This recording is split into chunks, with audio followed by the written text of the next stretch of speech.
जैसे सबसे बड़ा टैरिफ लगाया गया था मैक्सिको, कनाडा, चीन के ऊपर। देखिए ट्रंप एक राष्ट्रपति की तरह वो काम नहीं कर रहे हैं, बल्कि अमेरिका के सीईओ की तरह से काम कर रहे हैं और उनका फोकस सिर्फ बैलेंस शीट पे है। टैरिफ लगाने से सामान महंगा होगा और अमेरिकन लोगों को जॉब्स जाएगी, जॉब्स जा भी रही है, नौकरियां जा भी रही हैं। नमस्कार, भारत एक्सप्रेस के डिजिटल प्लेटफॉर्म पर आपके साथ मैं हूं प्रीति पांडे और मेरे साथ हैं वरिष्ठ सहयोगी अजीत प्रताप सिंह। आज हम बात करने वाले हैं अमेरिका के राष्ट्रपति डोनाल्ड ट्रंप की, उनकी टैरिफ नीतियों की। डोनाल्ड ट्रंप ने अपनी टैरिफ नीतियों से सिर्फ अमेरिका ही नहीं बल्कि समूचे विश्व को चौंका दिया, बल्कि खलबली मचा दी। ये कहूँ तो कहना गलत नहीं होगा। लेकिन अमेरिका के राष्ट्रपति डोनाल्ड ट्रंप की इन टैरिफ नीतियों को अदालत में चुनौती दी गई। कोर्ट ऑफ इंटरनेशनल ट्रेड में जब इसे चुनौती दी गई तो वहाँ ट्रंप की नीतियों को असंवैधानिक घोषित किया गया। लेकिन फिर 24 घंटे के भीतर ही इस फैसले को पलट दिया गया। हालांकि व्हाइट हाउस से पहले ही प्रतिक्रिया आ चुकी थी कि कोर्ट के इस फैसले को आगे चुनौती दी जाएगी।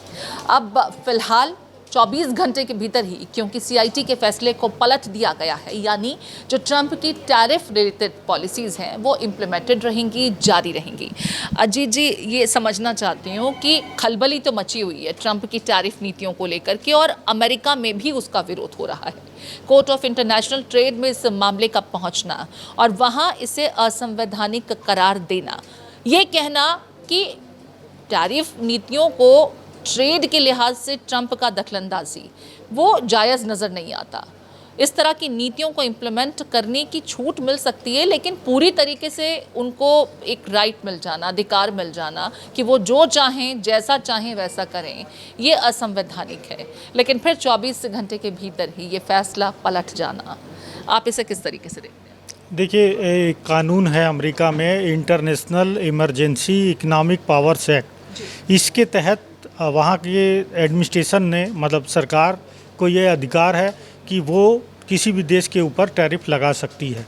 और लेकिन उसमें ये भी है, जैसा कि जो मैनहट्टन कोर्ट थी जिसने इसे अनकॉन्स्टिट्यूशनल बताया था, तो उसने ये कहा था कि ये पावर्स कांग्रेस का है, यानी वहाँ के जो दोनों संसद है, पार्लियामेंट है, कांग्रेस उसको बोलते हैं, उसका पावर्स है, ना कि राष्ट्रपति का। तो मैनहट्टन कोर्ट ने उस ऑर्डर को, एडमिनिस्ट्रेशन के जो ऑर्डर था टैरिफ लगाने का पूरे दुनिया भर में, जिससे भी बैलेंस ऑफ ट्रेड अमेरिका के पक्ष में नहीं है, सबके ऊपर उन्होंने टैक्स लगाया, टैरिफ लगाया और एक तरह से एक नए ट्रेड वार की शुरुआत हो गई। तो ये मामला वहाँ की कोर्ट में चैलेंज किया गया कि भाई राष्ट्रपति ऐसे कैसे कर सकते हैं बिना कांग्रेस की सहमति के। तो कोर्ट ने, मैनहट्टन कोर्ट, 3 जज बेंच थे, उन्होंने इसे अनकॉन्स्टिट्यूशनल बताया और कहा कि राष्ट्रपति के पास ऐसी कोई पावर नहीं है, राष्ट्रपति कांग्रेस की सहमति से ऐसा कर सकते हैं। चूँकि राष्ट्रपति ने बिना कांग्रेस की सहमति से ये टैरिफ लगाया था, इसीलिए कोर्ट ने ये कर दिया। लेकिन इसको जब कल ये फैसला आया तो सरकार की ओर से कहा गया कि हम इसको चुनौती देंगे। तो उन्होंने ऊपरी कोर्ट में अपील में जो है अपील किया और उसके बाद वहाँ पर तुरंत इस पे स्टे लगा दिया गया जब तक कि पूरी सुनवाई ना हो जाए। यानी अब जो है नया फैसला जो आएगा वो पूरे मामले की सुनवाई होगी अपील कोर्ट में और उसके बाद फैसला दिया जाएगा कि क्या मैनहट्टन कोर्ट का फैसला सही है या फिर उसमें बदलाव की जरूरत है। अभी इमरजेंसी पावर्स का इस्तेमाल करके अपने टैरिफ वो इम्प्लीमेंट भी कर सकते हैं और जो पहले फैसले लिए गए थे उन पर फिलहाल कहीं कोई रोक नहीं है। तो फिलहाल तो लोगों को राहत जो मिलने की उम्मीद थी सीआईटी की इस ऑर्डर के बाद में, वो तो पोस्टपोन हो गई है, मैं इसे ऐसा कहूँ, या फिर मैं ये कहूँ क्योंकि लेविट जो प्रेस सेक्रेटरी हैं उनकी तरफ से स्टेटमेंट भी आया है कि अगर हमारे फैसले के विरुद्ध आदेश आता है तो हम इसे सुप्रीम कोर्ट तक लेकर के जाएंगे। बिल्कुल, देखिए फिलहाल फैसले पर रोक लग गई है तो अब कोई राहत नहीं है। राहत की बात ये थी कि जो पहले टैक्स लगाया गया था एडमिनिस्ट्रेशन की ओर से, ट्रंप एडमिनिस्ट्रेशन की ओर से, उसमें जिस जिस कंट्री से उनकी बातचीत हुई, अच्छी बातचीत, जैसे इंडिया के साथ पहले उन्होंने बहुत बड़ा टैक्स लगाया और उसके बाद बातचीत के बाद 10% कर दिया। चाइना के ऊपर 280% तक, 290% तक लगाया, फिर उसको कम किया और फिर 90 डेज़ के लिए स्थगित कर दिया। तो ये जो खुद ट्रंप एडमिनिस्ट्रेशन की तरफ से राहत मिली है जिन कंट्रीज़ को, वही राहत है। और जहाँ तक कोर्ट की बात है तो कोर्ट के फैसले के बाद अब साफ हो गया कि ये ट्रम्प कर सकते हैं, तो किसी को राहत नहीं। लेकिन ज़्यादातर कंट्रीज़ के साथ उनकी बातचीत चल रही है, ट्रेड टॉक्स चल रही है और टैरिफ धीरे धीरे कम हो रहे हैं। तो इससे पूरी दुनिया में एक समय जो ऐसा लग रहा था कि भूचाल आ गया, पूरी इकॉनमी दबाव में आ गई थी, पूरी दुनिया की इकॉनमी, अब थोड़ा थोड़ा राहत आ रही है। जैसे सबसे बड़ा टैरिफ लगाया गया था मैक्सिको, कनाडा, चीन के ऊपर। चीन के साथ बहुत अच्छी बातचीत हुई। खुद ट्रम्प ने अपने एक्स पोस्ट पर कहा कि नहीं, हो सकता है चाइना के साथ उनका जो विवाद है व्यापार का वो सुलझ जाएगा।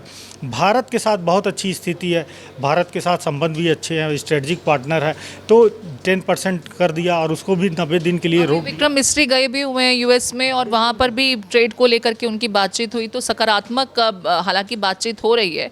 लेकिन यहाँ पर अजीत जी, मैं एक चीज़ समझना चाहती हूँ कि मामला क्योंकि अमेरिका में ही इंटरनली चैलेंज किया गया और उसे असंवैधानिक भी करार दिया गया, तो एक चीज़ तो समझ में आ रही है कि ट्रम्प की पॉलिसीज़ कोई मजबूरन कुछ कर नहीं पा रहा, लेकिन वो लोगों को समझ नहीं आ रही है, लोग उसे हजम नहीं कर पा रहे हैं। हो सकता है उसके दूरगामी परिणाम आने वाले समय में अगर लागू रहते हैं तो अमेरिका को उसका कुछ फ़ायदा हो, लेकिन एलन मस्क को भी ये समझ नहीं आ रहा था, क्योंकि वो सरकारी व्यय में कटौती और खर्चों को कम करना और अर्थव्यवस्था के लिहाज से कुछ सुदृढ़ किए जाने वाले फैसलों को लेने के लिहाज से डोज में शामिल किए गए थे, लेकिन उन्होंने डोज से इस्तीफा दे दिया।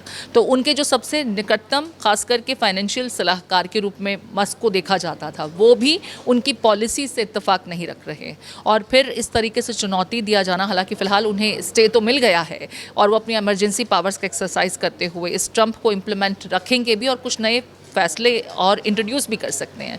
आप जो ट्रम्प को लेकर के एक स्थिति पैदा हो रही है अमेरिका में, एक जो माहौल बन रहा है, उस पर क्या कहेंगे संक्षेप? देखिए, ट्रम्प एक राष्ट्रपति की तरह वो काम नहीं कर रहे हैं, बल्कि अमेरिका के सीईओ की तरह से काम कर रहे हैं और उनका फोकस सिर्फ बैलेंस शीट पे है, profit and loss account. America को प्रॉफिट क्या है, लॉस कितना हो रहा है, जो लॉस हो रहा है उसे ख़त्म करके उसको भी प्रॉफिट में लाना चाहते हैं। तो सिर्फ बैलेंस शीट पे फोकस है। वो अपने जो स्ट्रेटजिक पार्टनर है, दूरगामी जो जिस तरह से फॉरेन पॉलिसी होती है उस हिसाब से कंट्रीज़ को नहीं दे रहे हैं। दोस्तों के ऊपर भी जो है, मतलब कनाडा उनका बहुत करीबी सहयोगी है, लेकिन अब वो कह रहे हैं कि आप जो है हमारे गोल्डन डोम जो बनाएंगे हम एंटी मिसाइल सिस्टम, उसमें आप आ जाइए तो आपका 0 पैसा खर्च होगा। अभी आपको $61 बिलियन खर्च करने पड़ते हैं। तो ये सब ऐसी बातें कि दोस्त ही अपने वो जो है दोस्ती पे ज़्यादा जोर रख के, हाँ, और यही बात पूरे अमेरिका में है। अमेरिकन लोगों को लगता है कि टैरिफ लगाने से सामान महंगा होगा और अमेरिकन लोगों को जॉब्स जाएगी, और जॉब्स जा भी रही है, नौकरियां जा भी रही हैं। और जहाँ तक इलन मास्क की बात करें तो इलन मास्क भी 2 कंपनियों के, बड़े कंपनियों के जो है वो सबसे प्रमुख है, टेस्ला के और स्पेस एक्स के। और उनको ये लगता है कि चूँकि रसिया और अमेरिका के बीच में तनातनी चल रही है, तो और जर्मनी भी हो सकता है युद्ध में कूद जाए, वो रसिया पर अटैक करने का जो है मतलब जल्दी देख रहा है। जर्मनी में टेस्ला की बड़ी फैक्ट्री है, तो यदि जर्मनी अटैक करता है तो फिर रूस सीधे सीधे टेस्ला की फैक्ट्री पर अटैक करेगा, तो उनको बड़ा नुकसान हो सकता है। तो उन्होंने अपने आप को ट्रम्प एडमिनिस्ट्रेशन से अलग करके ये जताने की कोशिश की कि भाई हमारी फैक्ट्री सुरक्षित रहने दो, हम ट्रम्प के साथ नहीं हैं। पॉलिसीज़ में उनका कहीं कोई योगदान नहीं है। बहुत शुक्रिया अजीत पूरी चर्चा के लिए आपका। तो फैक्ट्री फर्स्ट की पॉलिसी के साथ में ट्रम्प भले ही कुछ इनोवेटिव आइडियाज़ के साथ में टैरिफ इम्प्लीमेंटेशन करते नजर आ रहे हैं, जिसे चुनौती भी दी गई, लेकिन फिलहाल उन्हें राहत मिल गई है। असंवैधानिक करार दिए जाने के बाद अपीलीय अदालत ने फिलहाल उस फैसले पर रोक लगा दी। इसका मतलब तो यही है कि अभी टैरिफ को लेकर के ट्रम्प कुछ फैसले ले सकते हैं अपने इमरजेंसी पावर्स को एक्सरसाइज करते हुए। आप इस पूरे विषय को किस तरीके से देखते हैं और क्या लगता है कि अमेरिका के लिए ट्रम्प के ये फैसले फ़ायदेमंद साबित होंगे? क्या दूरगामी परिणाम बेहतर होंगे, या फिलहाल ट्रेड वॉर के जो हालात बने हुए हैं उसमें ट्रम्प सिर्फ और सिर्फ अपना वर्चस्व के ऊपर साबित रखना चाहते हैं, लिहाजा अपने दबदबे का इस्तेमाल करते हुए वो अपने मनमाने फैसले ले रहे हैं? आपके कॉमेंट्स का इंतजार रहेगा।